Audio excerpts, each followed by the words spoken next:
C'est bon, on peut y aller. Alors, je vais vous parler des transferts intergénérationnels. Alors, cette question des transferts de richesse donc, entre les générations était récemment au centre du débat public. Alors, cette question, elle n'est pas nouvelle, puisque, voilà, vous avez donc...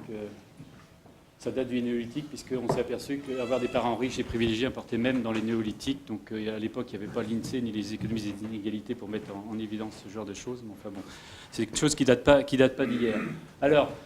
j'ai 12 minutes, donc je vais aller assez vite. Donc, si on cherche à faire le bilan des transferts intergénérationnels, donc, bon, c'est un tableau qu'on a déjà présenté de nombreuses fois, donc je vais aller rapidement là-dessus.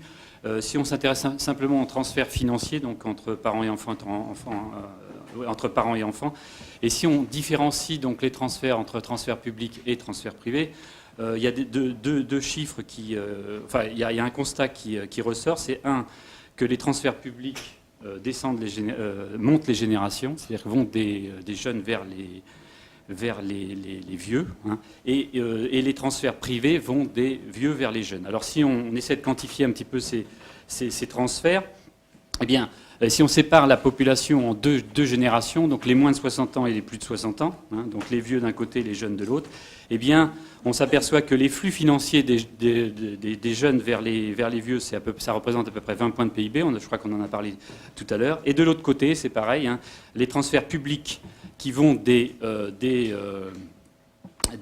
vieux, alors je sais plus, c'est des jeunes vers les vieux, c'est à peu près 19 points. Donc ça veut dire qu'à peu près, d'un côté, vous avez donc 80% de la population, de l'autre côté, 20% de la population, et les transferts publics s'équilibrent à peu près au niveau de cette génération. Par contre, si on regarde les transferts intergénérationnels privés, et là le chemin est tout autre, hein, puisque l'essentiel des transferts financiers des transferts intergénérationnels privés vont des vieux vers les jeunes. Et ça représente à peu près 10 points de PIB.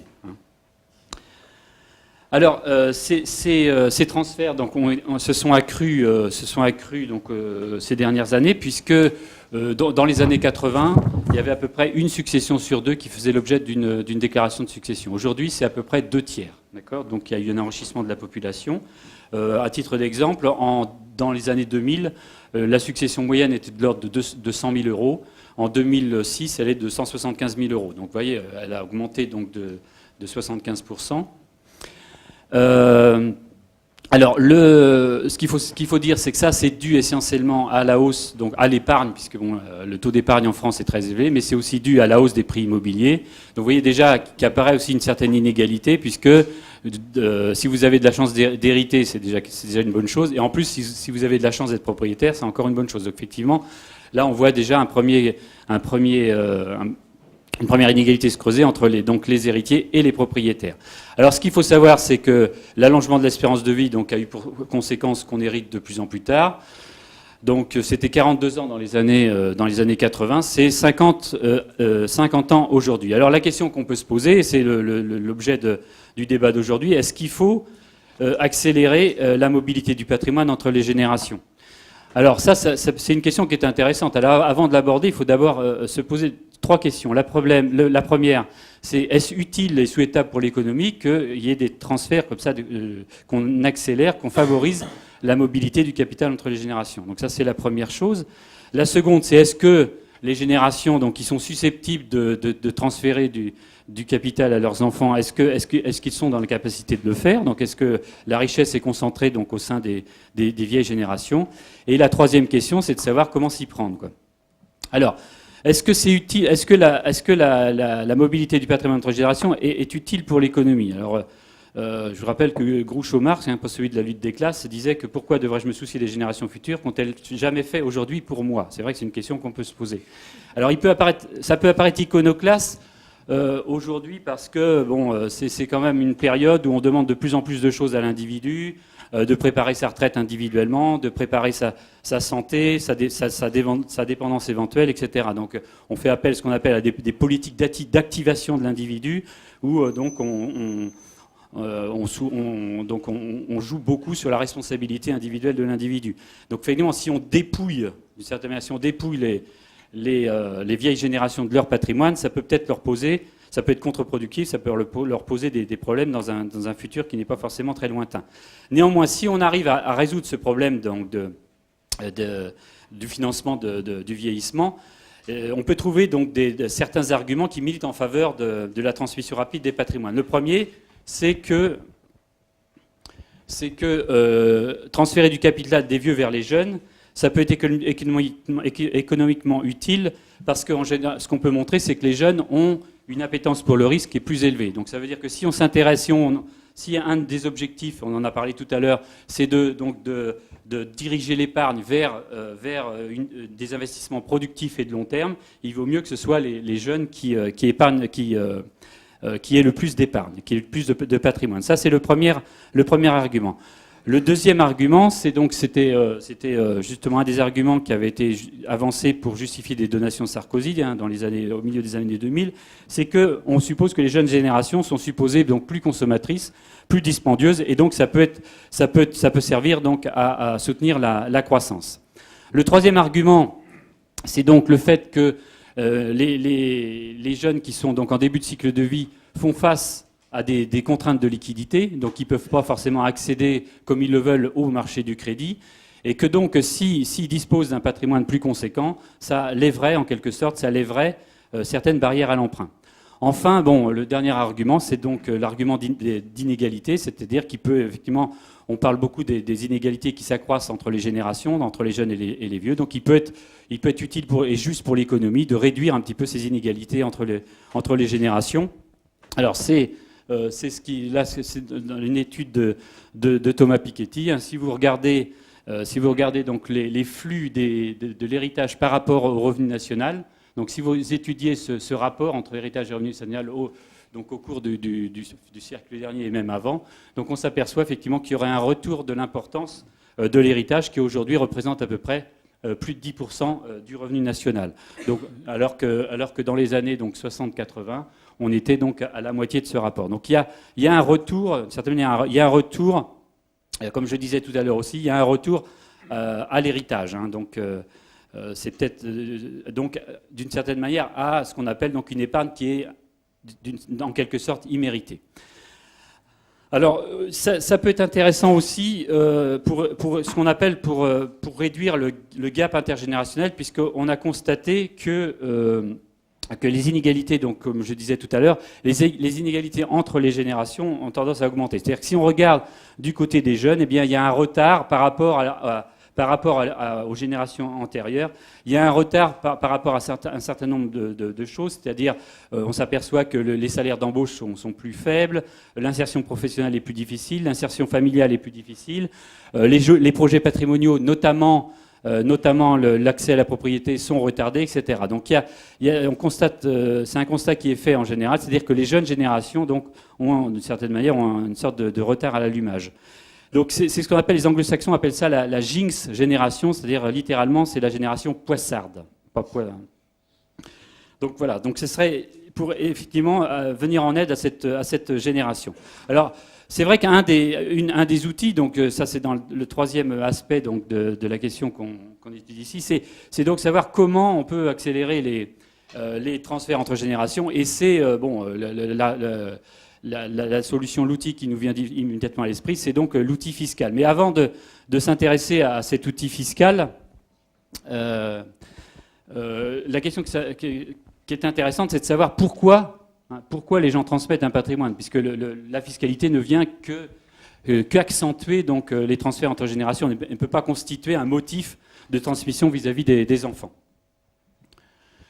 Alors si on regarde la littérature, effectivement il y a des gens, même si, comme je le disais tout à l'heure, il y a 2/3 des successions qui font l'objet d'une déclaration de succession, il y a des gens qui ne transmettent pas de manière volontaire. Il y a des gens qui accumulent que pour eux-mêmes. Il y a des gens qui n'aiment pas leurs enfants, faut le savoir. Donc ça existe. Et donc, il y a finalement une minorité des gens qui ont un motif de transmission. Donc, qu'on situe à peu près entre 20 et 30% des gens qui ont un véritable motif de transmission. C'est quoi un motif volontaire de transmission? C'est le fait que ça rentre comme un motif d'épargne, quoi, hein. C'est-à-dire vous épargnez pour vos enfants. Alors, si on regarde la littérature, il y a deux grandes motivations qui sont développées. D'un côté, vous avez ce qu'on appelle l'altruisme en économie, hein, c'est-à-dire qu'on cherche à rapprocher les niveaux de vie entre les générations. Vous avez aussi ce qu'on appelle l'échange, hein, c'est-à-dire que là, le legs, le transfert sert de moyen de paiement pour des services ou l'attention fournie. Alors, il y a différents motifs d'échange. Vous pouvez donner à vos enfants, donc comme dans Le Roi Lear de Shakespeare, vous pouvez donner à vos enfants parce que vous voulez aimer. Il y a l'échange pur, c'est-à-dire vous rétribuez simplement les services rendus pour vos enfants. Luc, il te reste 1 minute pour aboutir à la conclusion. Oui, je vais arriver. Oui, mais c'est bon. Et puis le dernier, c'est les legs assurantiels. Donc, c'est-à-dire vous léguez à vos enfants parce que vous voulez être soigné. Bon, alors je vais passer vite. Donc, la question qui est intéressante, c'est est-ce que, donc, une fois qu'on a parlé des motifs de legs entre générations, est-ce que ces motifs sont sensibles à la fiscalité? La réponse est oui, parce que si vous regardez donc l'évolution des donations, par exemple, c'est la courbe en bleu, la courbe en orange, pardon. Si vous regardez l'évolution des donations donc en fonction du temps, hein, on s'aperçoit que les donations se sont nettement accrues au moment où on les favorisait fiscalement. C'est-à-dire que vous avez un premier pic qui est en 81, c'est-à-dire que les gens ont peur de l'impôt sur les grosses fortunes, donc ils donnent à leurs enfants. Et puis le deuxième pic qui commence à partir de 92 et qui se termine en l'an 2000, c'est donc le fait que les donations de plus de 10 ans ne rentrent pas dans le calcul des successions. Voilà. Donc, ce qu'on peut dire, c'est que l'outil fiscal peut être un argument pour accélérer les transferts entre générations. Alors, dernière chose, oui, est-ce que c'est utile la question qu'on peut se poser, c'est est-ce que si on transfère du patrimoine aux jeunes générations, est-ce que c'est utile pour eux? Alors, bon, je vais passer sur celui-là. Donc, c'est effectivement, il y a deux effets. Il y a l'effet l'effet incitatif et l'effet inverse qui est l'effet Carnegie, qui est bien connu des économistes, qui est donc finalement un effet désincitatif, c'est-à-dire que plus on donne aux enfants, moins ils font d'efforts pour y arriver dans la vie. Donc voilà, donc de manière un peu plus actuelle, hein, vous avez donc, c'est un débat qui était présent il n'y a pas longtemps, hein, chez Warren Buffett, hein, personne très riche doit laisser suffisamment à ses enfants pour qu'ils fassent ce qu'ils veulent, mais pas trop pour qu'ils ne fassent rien, donc c'est un peu cette idée-là. Et puis dans le programme de Nicolas Sarkozy, hein, auquel la loi TEPA a répondu, c'est-à-dire que ce qu'il voulait, c'est favoriser les donations. Alors, est-ce que c'est utile aux jeunes générations? Eh bien, ce qu'on a regardé, c'est dans les données de l'enquête patrimoine 2010, on a regardé si, par exemple, la donation aidait les jeunes générations à s'installer, et notamment à créer une entreprise. Donc, je vous passe le détail statistique, mais grosso modo, ce qu'on a mis en évidence, c'est le fait que lorsque vous avez bénéficié de donations, eh bien, vous aviez plus de chances de créer une entreprise. Alors si vous voulez, avant 40 ans par exemple, la probabilité de créer une entreprise est de 21% si vous avez reçu une donation et uniquement de 15% si vous n'avez pas reçu de donation. Et on peut montrer aussi que plus cette donation arrive tôt, c'est-à-dire est précoce, plus l'effet est important, hein. Donc ça c'est aussi un argument en faveur des donations précoces. Alors comment faut faire? Effectivement, il y a deux... ah oui, c'est fini. Oui, voilà. Et donc une des solutions, un des outils, c'est quoi? C'est de donc favoriser les donations, donc fiscalement. Mais ça, le problème, c'est que si vous favorisez les donations, il va y avoir des inégalités intragénérationnelles, puisque on s'aperçoit que c'est plutôt les catégories aisées qui font des donations. Mais ce qu'il faut faire simultanément, et c'est qu'on entre en contradiction avec ce que propose Hollande actuellement, c'est donc non pas d'augmenter la fiscalité simultanément sur les donations et les successions, mais uniquement sur les successions, et laisser permettre aux gens d'effectuer des donations, et notamment des donations précoces. Voilà. Merci. Maintenant, Stéphane Gallon, alors le point de vue de l'institution. Merci Hélène. Donc, je m'appelle Stéphane Gallon et je dirige le service des études économiques et de la prospective de la Caisse des dépôts. Et Isabelle Laudier m'a proposé fort aimablement de discuter cette question des transferts intergénérationnels et j'ai accepté, bien que la présentation de Luc Arondel et d'André Masson qui avait été faite dans le cadre de notre séminaire interne était assez large et exhaustive, mais j'ai quand même réussi à trouver des points d'attaque et de débat, donc je vais vous les exposer en me concentrant, comme Luc l'a fait, sur les transferts intergénérationnels privés, les questions de mobilité du patrimoine. Alors, le premier axe de discussion que je voulais évoquer avec vous, c'est la distinction entre les aspects positifs et normatifs de l'économie. Alors, si je commence par les aspects positifs, c'est-à-dire comprendre en fait le comportement des agents économiques, je me suis posé la question, est-ce qu'on comprend vraiment le comportement de donation et de transmission du patrimoine des personnes, notamment âgées ? Alors en fait, ce que je retiens des présentations qui nous ont été faites, c'est qu'il y a une grande hétérogénéité, notamment internationale, et puis même aux États-Unis, quand on est riche, manifestement, il y a deux écoles, celle qui ne veut pas que les enfants deviennent des parasites gâtés et on ne leur transmet pas le patrimoine, une toute petite partie, puis celle qui au contraire veut transmettre l'intégralité. Donc il y a une grande hétérogénéité. Évidemment, l'économie a également une grande générosité. On a réussi à trouver plein de modèles pour expliquer tous ces comportements. Donc même si la diapo est passée vite, il y a des modèles à 3 générations, des motifs d'altruisme, d'échange, de paternalisme. Donc on arrive à faire des modèles qui permettent d'expliquer cette hétérogénéité. Mais en fait, je reste dubitatif parce qu'il me semble qu'on n'a pas mesuré les vraies préférences des agents, puisqu'il y a quand même le juridique et le fiscal qui interfèrent fortement sur les choix que l'on peut constater. Et donc je ne suis pas sûr que l'on sache vraiment quels seraient les souhaits profonds de la population pour transmettre le patrimoine si on n'était pas contraint par tous ces taux. Alors par exemple en France, les taux quand même très prohibitifs qui frappent les successions vers les neveux ou vers les étrangers puisqu'on atteint 55 ou 60%. Donc ça me semble extrêmement important. Donc du côté positif, je ne suis pas sûr qu'on sache vraiment finalement quels sont les souhaits intrinsèques de la population.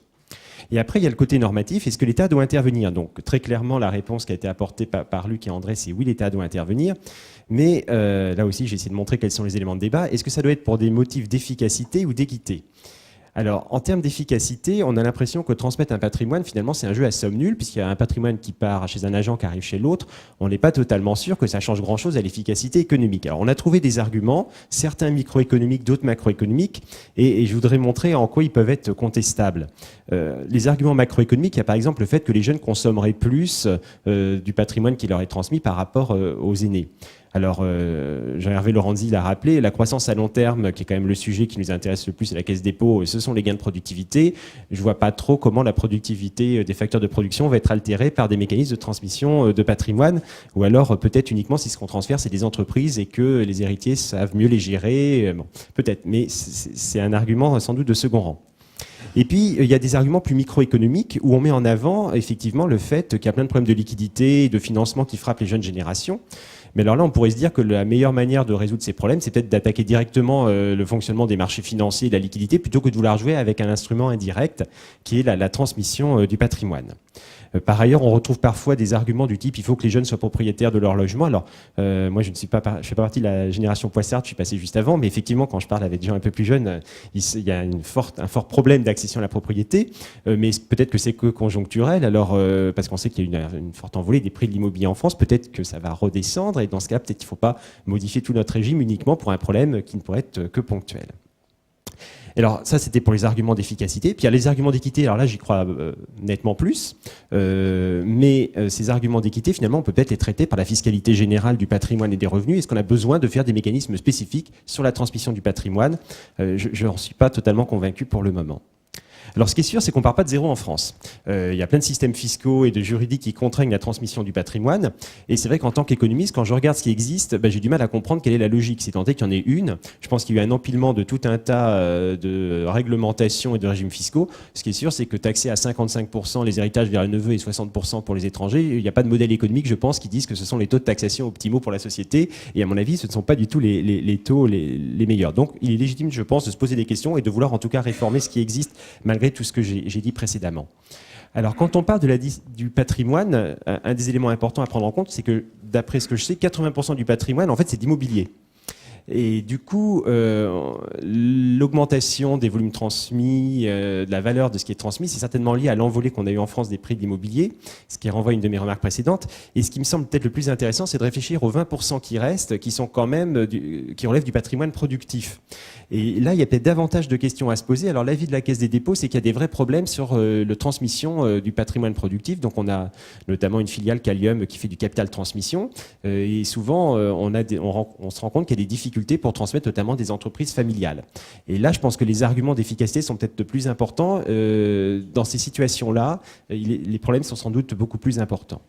Un autre enseignement qu'on a dans le groupe Caisse des dépôts, c'est que les gens réagissent très fortement à la fiscalité. Et donc, je pense que sur une des diapos que tu as montré, Luc, tu pourras bientôt avoir un joli pic de donations, puisque d'après les informations que nous ont données les notaires la semaine dernière, l'anticipation des mesures du nouveau gouvernement a conduit à un pic extraordinaire de donations jamais vu en juin.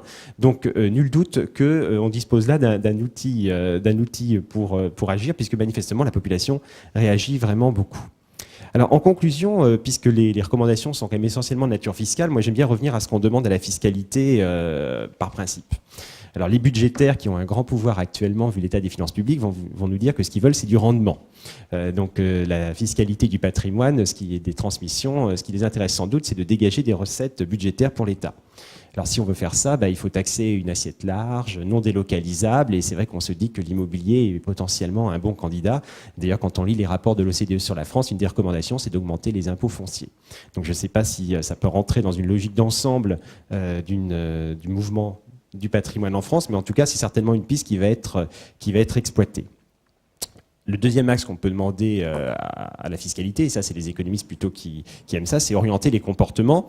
Mais là j'ai du mal à voir où sont les imperfections de marché qui justifieraient qu'on mette en place une fiscalité. Après tout, on peut partir du principe que les gens qui ont du patrimoine sont libres d'en disposer, qui savent ce qui est le mieux pour leurs intérêts et ceux de leurs proches. Et j'aimerais bien savoir où sont les imperfections de marché qui justifieraient que l'État intervienne. Comme je l'ai dit, il y a des arguments microéconomiques et macroéconomiques, mais j'ai l'impression qu'ils sont un petit peu contestables.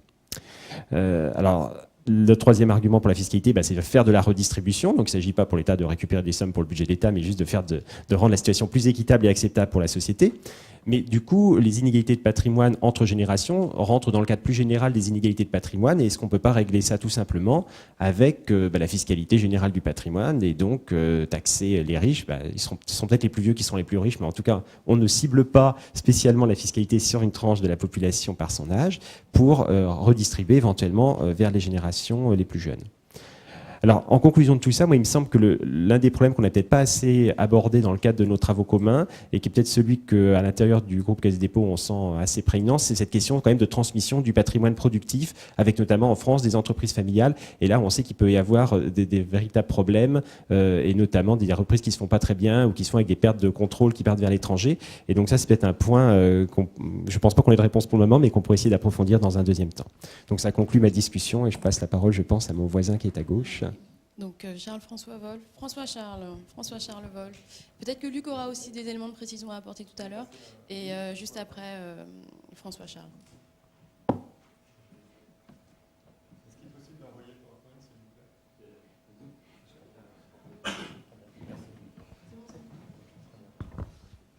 Avec un micro. Merci. Bien, donc je vais prendre, je dirais, un peu un point de vue extérieur sur les flux intergénérationnels en me basant essentiellement sur la note qu'a rédigée Luc Arondel, et je vais articuler ma discussion. Alors, ça marche pas. Ok, pardon, excuse-moi. Voilà, ok. Autour de 3 questions. Donc la première question, c'est finalement quelle est l'utilité de ces transferts intergénérationnels, qui est la question totalement sous-jacente à le fait de favoriser la transmission. Dans un deuxième temps, je m'intéresserai très rapidement sur la question de la motivation des parents à donner. Et enfin, je reviendrai sur la question clé qui est derrière finalement un peu les travaux de Luc. Comment est-ce que l'on peut favoriser la transmission en essayant de réfléchir sur le poids de la fiscalité ? Alors, pourquoi s'intéresser tout d'abord aux bénéfices de ces transferts ? Eh bien, la réponse est toute simple. Si jamais en fait on montre que ces bénéfices sont très importants, notamment pour les jeunes générations, alors il est d'autant plus important d'un point de vue social de favoriser la transmission de ces richesses. Et donc, autrement dit, avant même d'essayer de réfléchir sur les outils, il est extrêmement important de réfléchir sur quelles sont les conséquences de ces transferts pour ceux qui en bénéficient, avec des effets à la fois qui peuvent être directs et également indirects. Et je vais prendre en fait 3 illustrations. Donc certains sont directement issus des travaux de Luc, puis d'autres, je vais compléter un peu. Donc le premier effet sur lequel on insiste aujourd'hui beaucoup dans la littérature, c'est sur le logement, en essayant de regarder finalement quelles sont les conséquences des jeunes ménages qui reçoivent des donations. Et une des conséquences très fortes que l'on observe, c'est que les bénéficiaires de transferts, notamment de donations, ont une probabilité beaucoup plus élevée d'être propriétaires, et surtout ils deviennent propriétaires relativement plus rapidement. Donc ça joue à la fois sur le taux et sur l'échéancier. En fait, il y a beaucoup d'autres effets indirects liés à cette réception de transferts qui ont été bien montrés dans la littérature, notamment le fait que recevoir des transferts financiers de ses parents, ça permet d'influencer la valeur du logement qui est acheté. Celui-ci sera d'autant plus important en termes de montant que l'on a reçu des sommes élevées de ses parents. Ça joue également, et ça c'est extrêmement important, sur l'apport personnel, la façon dont on finance le bien immobilier. Vous voyez, c'est ce que montre ce graphique qui est juste en dessous, alors sur des données un peu anciennes, mais ce que l'on montre, c'est lorsque l'on se déplace sur l'axe des abscisses, on a en fait un financement qui est de plus en plus sur fonds propres de la part des ménages, et vous voyez que les ménages qui ont reçu des transferts de leurs propres parents ont une probabilité beaucoup plus élevée que les autres ménages en fait de moins recourir à l'emprunt. Donc ce qui, bien évidemment, allège le coût de l'achat immobilier. Et puis enfin, cette réception de transfert va jouer également sur les consommations hors logement, toujours pareil, toutes choses égales par ailleurs. Donc ça, c'est pour les effets directs qu'on peut arriver à assez bien mesurer. Puis vous avez aussi des effets indirects. Si on y réfléchit, par exemple, vous avez de nombreux travaux américains qui ont montré les effets positifs de l'accès à la propriété pour les ménages, notamment en termes de capital social. Les propriétaires s'investissent relativement plus dans un certain nombre de relations. Et donc tout ça, c'est extrêmement bien. Donc de la même manière, sur la création d'entreprises, donc deuxième thème qui a été déjà évoqué dans la discussion, donc on a évidemment des effets directs de la transmission ici des parents. La première, c'est la mise à disposition d'un capital par les parents, donc il va pouvoir évidemment de créer une nouvelle activité, ou bien tout simplement de reprendre une activité à travers la transmission de l'outil de travail. Donc ça, c'est des effets indirects. Puis vous pouvez aussi avoir des effets indirects, alors qui pour le coup sont très mal connus, à la fois aussi bien en France que dans la littérature, qui est de réfléchir un peu sur la survie de ces entreprises qui sont créées. Et notamment avec une idée très forte qui est que le montant initial investi, et donc essentiellement ici pour en ce qui nous concerne, qui peut être hérité des parents, va certainement jouer sur la probabilité de survie et sur le développement des entreprises créées. Donc là, ce sont des effets induits qui sont liés à la réception de transferts qui sont extrêmement importants.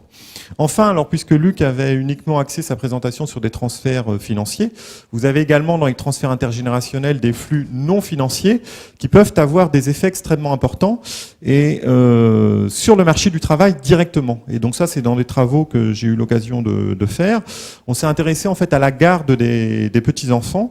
Et en fait, vous avez un lien très fort entre deux générations qui sont généralement simultanément sur le marché du travail. Et donc notamment lorsque les jeunes adultes ou les jeunes parents plutôt ont la chance d'avoir leurs enfants gardés, eh bien notamment les mères ont une probabilité beaucoup plus grande d'aller sur le marché du travail. Donc là encore, vous avez des effets directs des transferts qui sont reçus. Donc finalement, si on synthétise à ce stade ici, on a une très forte utilité de tous les transferts qui sont reçus pour ceux qui en bénéficient. Et donc effectivement, il va être extrêmement important de réfléchir sur la façon dont on peut favoriser ces transmissions. Alors deuxième temps de ma réflexion, pardon, c'est là, c'est, je dirais un peu essayer de comprendre finalement pourquoi les parents donnent et finalement qu'est-ce que l'on en sait aujourd'hui. Alors comme Luc l'a rappelé, vous avez trois motivations principales qui sont invoquées par les économistes pour expliquer ces comportements de transfert. Donc l'altruisme, l'échange, donc une réciprocité directe qui inclut uniquement deux générations, et une réciprocité dite indirecte dans laquelle vous faites intervenir un tiers dans l'échange. Alors je vais juste mettre en évidence les bienfaits de l'altruisme ici, et pour les économistes, ils sont en fait doubles du point de vue de la dimension de réduction des inégalités. C'est-à-dire que lorsque les parents sont altruistes, ils viennent en fait réduire les inégalités qui existent entre les générations, puisque vous allez avoir des transferts de richesse des générations les plus fortunées vers les générations les moins fortunées. Donc ça, c'est une compensation intergénérationnelle. Et si les ménages sont vraiment altruistes, vous avez un deuxième effet qui est une compensation intragénérationnelle. Autrement dit, les parents vont chercher systématiquement à compenser les inégalités qui peuvent exister entre les différents enfants au sein des fratries. Donc autrement dit, l'altruisme a priori des vertus extrêmement bonnes si l'on a cette idée d'essayer de corriger des inégalités. Et ça, c'est une première facette de l'altruisme. Alors il y a une deuxième facette qui est très intéressante, qui n'a pas été évoqué ici par Luc, c'est finalement cette question du lien un peu avec la dette. Et notamment, vous avez le théorème de Barreau, qui est assez vieux, qui va bientôt avoir 30 ans, qui est encore nommé le principe de l'équivalence ricardienne, qui nous dit en gros qu'il est à peu près équivalent, sous un certain nombre de conditions, d'avoir aujourd'hui une hausse de la dette ou bien une hausse des impôts qui sera requise demain tout simplement pour financer la dette qui a été émise. Et donc autrement dit, quand les agents sont altruistes, si jamais on est dans ce scénario, eh bien une relance de l'emprunt, une relance par l'emprunt ne va pas forcément pousser les générations aujourd'hui à consommer davantage, mais elles vont chercher à épargner ici en prévision des hausses d'impôts futurs. Donc ça, c'est un élément extrêmement important à prendre en compte et qui mérite certainement d'être lié au contexte actuel quand on regarde les trajectoires ici de la richesse accumulée par les générations et l'évolution de la dette. Alors si maintenant, excusez-moi, je suis revenu en arrière. Si maintenant on regarde un peu ce que nous disent réellement les données, donc là malheureusement, quand on cherche à essayer de comprendre les comportements en France, eh bien ce que l'on observe, c'est que l'altruisme ne marche généralement jamais, et généralement on est obligé de se tourner vers d'autres motivations pour essayer d'expliquer pourquoi les parents versent de l'argent à leurs enfants. Donc autrement dit, toute cette idée qu'on puisse avoir de la compensation à la fois intergénérationnelle et intragénérationnelle, si on avait de l'altruisme, eh bien ça ne marche pas bien. Et c'est notamment, alors c'est ça qui est un peu embêtant ici, parce que ce sont les montants les plus importants, ça ne marche généralement pas du tout lorsqu'on s'intéresse à des transferts patrimoniaux, donc des transferts de relativement grande ampleur. Et en revanche, si on prend des aides ponctuelles beaucoup plus limitées, notamment à destination d'étudiants ou de populations un peu plus vulnérables, là on voit qu'on a quand même une compensation intergénérationnelle qui marche beaucoup mieux. Alors dans le même temps, il y a quand même un élément qui est assez problématique, je pense, derrière cette motivation des parents, c'est la nature même, comme ça a été rappelé, du patrimoine parental. Autrement dit, le patrimoine des parents est extrêmement peu liquide. L'importance du logement a été rappelée, ceci on l'observe à tous les âges. Et ça, c'est un élément qui est problématique si on veut réfléchir à la transmission de la richesse, parce que par définition, ce que l'on aimerait, c'est des éléments de patrimoine extrêmement liquides pour qu'on puisse les donner très facilement. Alors, deuxième élément d'interrogation autour du patrimoine parental, là encore, ça a été un peu rappelé tout à l'heure, c'est que finalement, on a une sensibilité quand même très forte de la valeur du patrimoine, un certain nombre d'éléments conjoncturels, donc totalement indépendamment ici des circonstances qui affectent les individus. D'un côté, avec les prix du marché immobilier, donc qui peuvent générer ici des phénomènes de bulles, et donc accroître de manière très forte le patrimoine seulement de certaines générations. Et puis également pour les actifs à travers les variations des cours boursiers, qui peuvent donc fortement réduire les patrimoines. Donc finalement, à ce stade, je dirais un peu la deuxième conclusion, c'est que les parents réagissent finalement assez peu à la situation de leurs enfants dans leur comportement de transfert. Donc ça, c'est un premier élément. Et puis si on y réfléchit bien en amont, peut-être également dans leur comportement d'accumulation. La façon dont ils constituent leur patrimoine est finalement assez peu compatible avec cette idée de transmettre ici de la richesse à tous les âges. Enfin, dernier temps, ici de ma réflexion, comment favoriser la transmission? Alors ça, Luc l'a évoqué en toute fin de sa conclusion. Donc l'idée qui est un peu avancée par Luc Arondel et André Masson, c'est cette idée d'essayer d'avoir une hausse assez forte et progressive de la taxation des héritages familiaux. Alors je vais essentiellement réfléchir autour des intérêts et inconvénients. Donc les intérêts, on les voit assez immédiatement. Donc mécaniquement, on favorise la redistribution des ressources entre les générations. Donc l'objectif de redistribution inter ici marche très bien. Et puis globalement, puisqu'on redistribue ici de manière plus précoce le patrimoine, a priori les bénéficiaires vont recevoir davantage d'argent à des âges où l'utilité de ces transferts est relativement plus grande. Donc finalement, la mesure, on peut penser qu'elle est assez bonne. Alors maintenant, il y a aussi un certain nombre d'inconvénients derrière ici une telle mesure. Alors, premier inconvénient qui est généralement qui peut être un moyen, à mon avis, pour les parents de se couvrir, c'est que ça peut obliger les parents de faire des choix. Donc rappelez-vous cette idée, il y a d'un côté la compensation intergénérationnelle, de l'autre la compensation intra, autrement dit, vers qui est-ce que je vais diriger mes aides lorsque j'ai plusieurs enfants. Typiquement, l'héritage, c'est une bonne façon d'éviter de faire ce choix. Vous avez essentiellement de l'équirépartition post-mortem, donc en gros, les enfants peuvent se déchirer entre eux, mais là, si vous êtes mort, ça ne vous regarde plus vraiment, c'est au moins un bénéfice. Alors qu'à l'inverse, si jamais vous cherchez à essayer de transmettre le patrimoine de votre vivant, là, vous pouvez générer des inégalités assez fortes, ou bien vous pouvez essayer de corriger les inégalités, mais on sait très bien qu'il existe un coût, notamment psychologique, très fort de pratiquer de l'inéquirépartition. Deuxième inconvénient, finalement, d'une telle proposition, c'est un peu cette idée qu'on peut modifier le motif de transmission des parents et rendre à travers faire en sorte que la donation devienne essentiellement un instrument d'optimisation fiscale. Bon, à la base, c'est pas forcément l'objectif, je pense, ici pour favoriser la transmission patrimoniale. Troisième inconvénient, à mon avis, c'est la question de l'illiquidité du patrimoine qui n'est absolument pas ici résolue à travers le fait de taxer davantage les héritages. Donc il y a un effet de composition initiale du patrimoine qui demeure. Et puis enfin, mais là c'est sans doute un peu plus trivial, favoriser les donations c'est très bien, mais ça va quand même conduire à creuser de manière assez forte les inégalités intragénérationnelles, tout simplement parce que ceux qui n'ont rien à donner ne donneront absolument rien. Donc en gros, ceux qui vont recevoir, ce sont des gens qui ont, du point de vue, alors là pour le coup, des circonstances, notamment si on pense à leur trajectoire scolaire, des chances de réussite tout au long de leur vie relativement plus grandes que ceux qui n'en recevront pas. J'ai le temps de finir une dernière diapo ? Non, sinon je m'arrête là. Je peux m'arrêter là.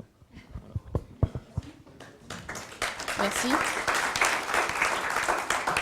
On va peut-être prendre une série de questions. Donc, pour peut-être Luc aussi va répondre partiellement aux interrogations de Stéphane Gallon. C'est vrai que Luc l'a dit et je pense que François-Charles Wolff l'a répété, il y a un intérêt à favoriser les donations précoces pour accéder à la propriété et pour favoriser aussi la reprise d'entreprise ou l'entrepreneuriat, mais que c'est une réponse peut-être partielle à votre question qui était comment ça impacte la productivité dans un pays qui vieillit. Voilà. Question, oui, il y a cette question. C'est des questions ou je réponds ? Tu réponds et on prend les questions ? D'accord, comme tu veux. C'est toi qui es responsable du think tank, donc maintenant... Alors, je vais essayer de répondre aux différentes interrogations assez rapidement, je suppose. Donc, alors, le premier aspect, c'était donc l'aspect normatif des modèles, etc. Donc, effectivement, là, ça a été longuement développé donc, dans les deux interventions.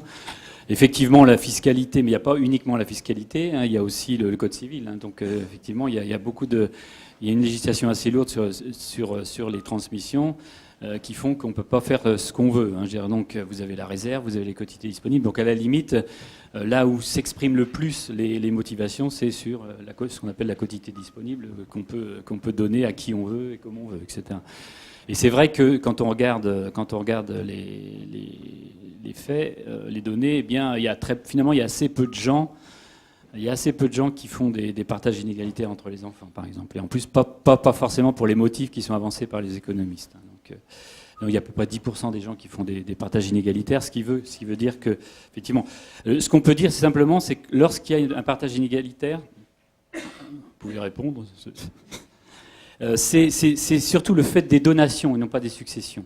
Donc, ce qui aussi militerait un petit peu quand même à un côté normatif, parce que malgré l'échec relatif des explications avancées par les économistes, il y a quand même le fait qu'on s'aperçoit, et là François Charles l'a souligné, c'est qu'on peut mettre quand même en évidence le fait qu'il y a quand même des donations qui interviennent au moment où les gens en ont le plus besoin, mais pas forcément au moment du décès. Donc il y aurait quand même un motif altruiste, entre guillemets, qui ferait que les donations interviendraient au moment où les enfants n'ont plus besoin, ce qui irait un petit peu dans le sens de ce qu'on propose, c'est-à-dire de favoriser les donations. Donc ça répondrait quand même à un motif, donc un motif économique. Alors finalement, en France, il n'y a pas liberté de tester. Aux États-Unis ou dans les pays au Royaume-Uni, il y a liberté de tester, c'est-à-dire vous pouvez donc donner à qui vous voulez, mais on s'aperçoit que finalement, dans les faits, il y a très peu de gens qui utilisent cette liberté de tester. Hein. Donc, même aux États-Unis, je crois qu'il n'y a que 20% des gens qui font des partages inégalitaires aussi. Je pense que les gens veulent un peu, comme je disais tout à l'heure, il y a des gens qui n'aiment pas leurs enfants, mais je pense que ceux qui les aiment, ils aiment pas qu'il y ait des conflits de famille. Hein. Donc ils préfèrent partager au moment du décès. On fait table rase de tout ce qui s'est passé et on partage de manière identique, hein, le vase pour ma sœur et la voiture pour moi. Alors, sur les aspects positifs, comme disait Anne Gottman, le vase, c'est ma tante. Donc, sur les aspects normatifs, c'est assez intéressant. parce que vous avez passé donc en revue tous les arguments en les nuançant, et c'est vrai que moi j'ai pas fait dans la nuance, hein, mais c'était un peu le but de l'exposé. Alors effectivement, il y a différentes façons d'intervenir. Hein, donc il y a toutes les politiques qui se basent, comme je le disais, sur l'individu, c'est-à-dire sur l'activation de l'individu, sur les politiques visant la responsabilité individuelle. Donc ça, c'est un petit peu cette dimension-là qu'on a souligné aujourd'hui. Il y a aussi, alors effectivement, mais il n'y a pas que celle-là. Effectivement, vous disiez tout ce qui est contrainte à l'emprunt, on pourrait faire une législation donc, qui intervient sur les mécanismes de marché, ça d'accord, mais pourquoi c'est pas fait, quoi, je veux dire, parce que ça fait quand même longtemps que ça dure. Oui, donc, comme disait l'autre, ça fait longtemps que ça dure, pourtant ça ne fait que commencer. Et il y a aussi tout ce qui concerne l'État, quoi, effectivement. Hein. Il y a aussi l'État qui pourrait intervenir. Donc il y a ces trois dimensions-là, quoi. Donc, alors, j'ai pas trop compris votre argument sur le fait que vous mettiez en cause le fait que faciliter les donations, ça augmenterait la consommation. Donc ça, c'est en termes d'efficacité. C'était l'argument de Nicolas Sarkozy que vous avez cité, oui, voilà, qui était que si alors, on donne aux jeunes, ils allaient pas. davantage consommer. Alors bon, à court terme, c'est peut-être vrai, mais par contre, à long terme, à long terme, c'est l'offre, et donc le potentiel d'offre n'est pas modifié. Donc je vois pas en quoi ça servait. Ok. Donc ça, d'accord. Alors après, sur l'équité. Alors oui, sur l'équité, donc il y a alors ce qu'on appelle le gap intergénérationnel, donc avec la génération poissarde. Hein. Mais alors vous dites que oui, ça peut être que conjoncturel, oui. Mais les mesures qu'on propose, elles peuvent être aussi que conjoncturelles, quoi. Donc on ne dit pas avec André qu'il faut que ce soit une mesure qui soit éternelle. Hein, je veux dire, c'est-à-dire que ça peut être aussi intervenir aujourd'hui, au moment où il y a quand même des inégalités entre les générations, quoi. Et donc c'est dans ce sens-là que la fiscalité, on peut revenir dessus après. Donc ça pourrait être aussi simplement une mesure qui serait un peu limitée dans le temps. Hein. Et je dire d'accord, ça peut peut-être la bulle immobilière va peut-être exploser, mais bon, voilà. Donc pour l'instant, c'est pas le cas, quoi. Donc hein, pépin la bulle. Et dernière chose, ah oui, alors là, ça a été souligné par les deux commentateurs, c'est effectivement. Il y a le problème de la liquidité du patrimoine. Alors ça, on n'en a pas parlé. C'est vrai. Alors c'est vrai aussi que les donations, c'est surtout le fait des gens aisés, donc ils ne transmettent pas que de l'immobilier aussi. Hein. Donc, mais pour les moins aisés, effectivement, il peut se poser le problème de la liquidation de leur logement. Et là, bon, André va peut-être prendre la parole, mais là, on a aussi proposer des mécanismes qui auraient pour objectif donc de liquéfier ce patrimoine, et notamment des mécanismes de viager. Donc on va peut-être y venir tout à l'heure sur les mécanismes du viager. Donc ça peut être une solution. Alors dernière chose sur la remarque de François Charles concernant donc les inégalités. Oui, c'est vrai que c'est des inégalités, mais si en termes de fiscalité donc on favorise la donation, et simultanément, donc, on augmente la taxation sur les héritages, ça peut être une solution pour limiter ces inégalités. Et notamment toutes les recettes fiscales qui seraient donc supplémentaires, qui seraient issues de l'augmentation des droits de succession, effectivement, elles peuvent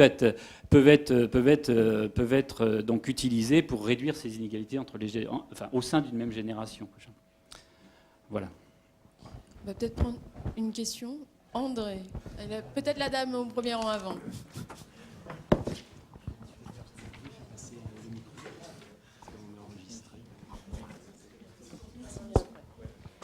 Oui, j'ai une question qui est peut-être en amont, en fait. C'est-à-dire que la plus belle fille du monde ne peut donner que ce qu'elle a. Quelqu'un qui va transmettre son patrimoine, c'est un peu pareil. Encore faut-il qu'il ait eu une motivation à le constituer. Et cette motivation à le constituer, dans quelle mesure il y a l'idée de transmission? C'est-à-dire que on épargne aussi, on se constitue un patrimoine pour le transmettre. Donc, première question, est-ce que ça a été pris en compte d'une façon ou d'une autre dans les modèles ? Et la deuxième question concerne l'âge auquel on hérite. Vous dites qu'on hérite de plus en plus tard parce que les gens vivent plus vieux, mais également, maintenant, l'âge auquel les gens ont des enfants est de plus en plus tardif. Donc, est-ce que dans les modèles, c'est pris en compte et est-ce que ça joue? Voilà. Peut-être on va prendre la deuxième question en même temps, comme ça on pourra rassembler les réponses. Il y a André dernier juste après. Excusez-moi, désolé. C'est de la discrimination, là. Oui, le professeur Wolf a juste évoqué les transferts en nature par le biais de la garde des enfants, des seniors vers les jeunes. Mais il n'y a pas que la garde des enfants, il y a des transferts en nature probablement significatifs et qui mériteraient d'être quantifiés. Alors la garde des enfants en est un, mais il n'y a pas que ça. Par exemple, excusez-moi, le bénévolat est souvent très répandu chez les seniors. Et par exemple, 70% environ des bénévoles des organisations caritatives sont des retraités. Et ils le font, c'est un transfert en nature au profit des actifs ou des jeunes. Dans la même manière, dans les toutes petites collectivités locales, les agents des petites collectivités locales, enfin les élus des petites collectivités locales sont quasiment des bénévoles et ce sont souvent aussi des retraités qui agissent pour le compte des actifs et des administrés. Il y a même d'ailleurs des transferts intragénérationnels entre les seniors puisque beaucoup d'aides aux personnes en perte d'autonomie sont elles-mêmes des seniors. Ce sont souvent d'ailleurs des femmes qui aident leurs parents très âgés dans cette période difficile. Donc tout ça constitue les transferts. Est-ce que vous avez cherché à les quantifier ou est-ce que vous avez l'intention de les quantifier pour compléter le tableau de ces fameux transferts intergénérationnels ?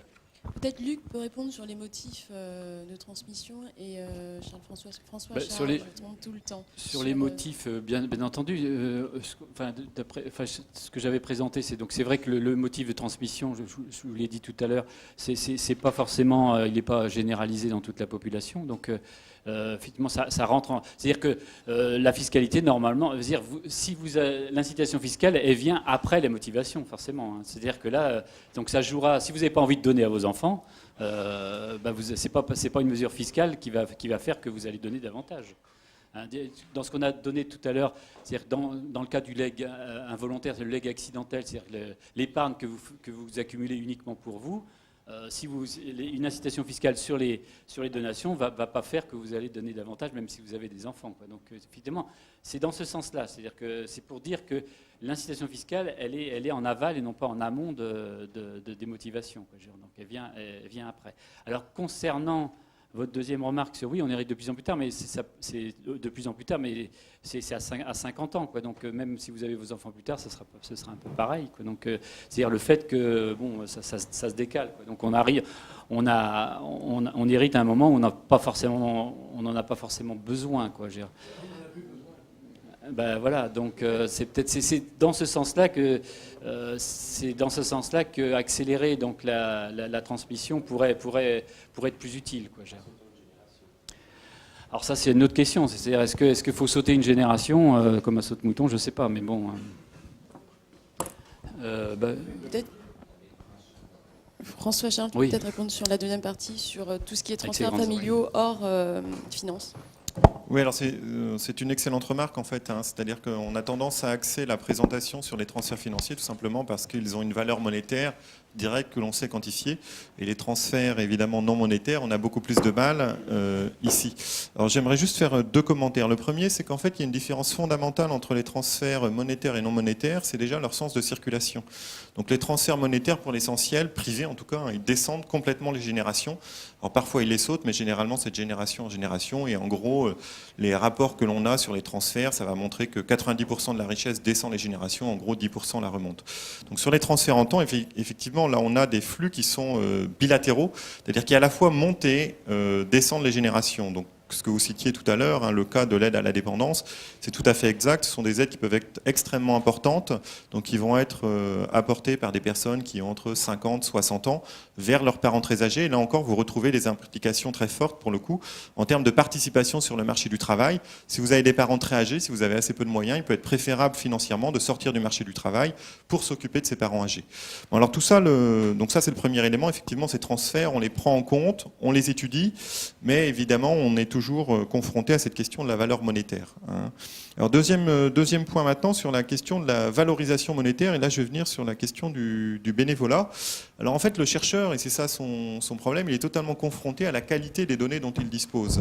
Et donc en France, il cherche, oui comme le dit Luc, mais sur les questions du bénévolat, je m'étais intéressé en fait il y a 5 ou 6 ans à essayer de quantifier le poids économique du bénévolat sur la base de données très précises que l'on avait dans des enquêtes de l'INSEE. Et ce qu'on avait trouvé en fait c'était un montant qui était de l'ordre de 1% du produit intérieur brut, donc avec un nombre d'emplois plein temps, en équivalent plein temps, qui était autour de mémoire comme ça, 700 000 ou 800 000. Donc ce sont des flux absolument considérables, mais pour lesquels malheureusement on a assez peu ici d'informations statistiques pour pouvoir les quantifier. Donc là c'est un peu un appel du pied à mon avis vers les producteurs de statistiques pour essayer de nous aider à avoir ces informations et pour après mettre en évidence l'importance de ces flux. Parce qu'actuellement, typiquement, quand on est dans la discussion sur les transferts entre générations, on se dirige de manière assez facile vers les enquêtes patrimoine pour montrer que la richesse descend essentiellement les générations. On a des informations quantifiées, puis pour les transferts en temps, on n'a pas réellement d'équivalent de la même qualité qui nous permettrait de dire voilà, la contrepartie monétaire des flux en temps qui circulent entre les générations représente tel pourcent ici de la richesse. Merci. S'il n'y a plus de questions, on va... André, tu vas...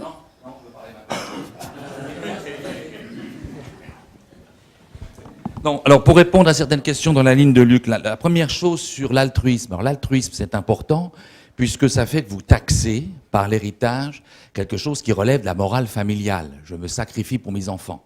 C'est pour ça qu'en discussion théorique, c'est important. Alors, les résultats rappelés par Luc et François Charles, en fait, plus simplement, pour l'éducation, les parents sont altruistes. Pour l'aide, ils le sont moins. Pour la donation, encore un peu moins. Et pour l'héritage, beaucoup moins. Donc, on retrouve quand même que la donation est en moyenne plus altruiste que l'héritage. Ce qui joue en faveur du fait qu'elle devrait être moins, avantagée par rapport à l'héritage. Premier point. Et par rapport à Stéphane Gallon, aux États-Unis où il y a liberté de tester, on peut voir justement les préférences des agences exercées. Si elles ne se font pas en matière d'altruisme, c'est qu'il y a une norme familiale qu'on donne la même chose à chaque enfant. Deuxième problème qui est évoqué en particulier par François Charles. Il dit que si on avantage la donation, ça va augmenter les inégalités intragénérationnelles. Hein, c'est ce que tu as dit. Ça les déplace en fait. Oui. Alors, il faut bien comprendre notre dispositif fiscal. Le dispositif fiscal, c'est donner un avantage relatif à la donation. C'est tout. C'est-à-dire qu'on va taxer fortement et progressivement les héritages. Rien n'empêche de taxer davantage aussi les donations. Mais moins que les héritages. Donc, tu as à ce moment-là la panacée, c'est-à-dire que tu diminues à la fois les inégalités intra- et intergénérationnelles. Bon, donc c'est ça sur lequel je voulais insister. Et effectivement, ça peut avoir lieu que pendant un certain temps. Alors sur les autres problèmes, je vais très vite en indiquant qu'une seule chose. On ne peut pas, c'est surtout Stéphane Gallon, on ne peut pas mettre sur le même plan la taxation des héritages et la taxation des autres sources de revenus, capital, etc. Mais le trade-off entre taxer plutôt les héritages ou taxer plutôt la fortune du vivant est un vieux débat qui remonte à Marx et Bakounine. Mais si vous voulez, ce qu'on propose, nous, c'est passer du droit de l'héritage au droit de donner. Droit de donner dans la famille ou droit de donner par le caritatif. Mais pour la France, pour que la France, ce serait un dispositif fiscal qui serait particulièrement judicieux dans le cas de la France, moins que les effets de génération, c'est la concentration du patrimoine au sein des seniors. Et avec un héritage qui intervient tard, qui a tendance à se reproduire. Et c'est en particulier pour n'importe quel libéral, le fait que le patrimoine détenu par les plus âgés, aux mains des plus âgés, c'est plutôt un patrimoine de rente et moins un patrimoine productif. Donc c'est ça l'enjeu. Si dans 20 ans, la France n'a plus le patrimoine concentré aux mains des aînés, alors il faut arrêter notre mesure. Je parlerai 3 minutes de moins sur le viager. D'accord, on passe. On va passer au débat numéro 2. Merci.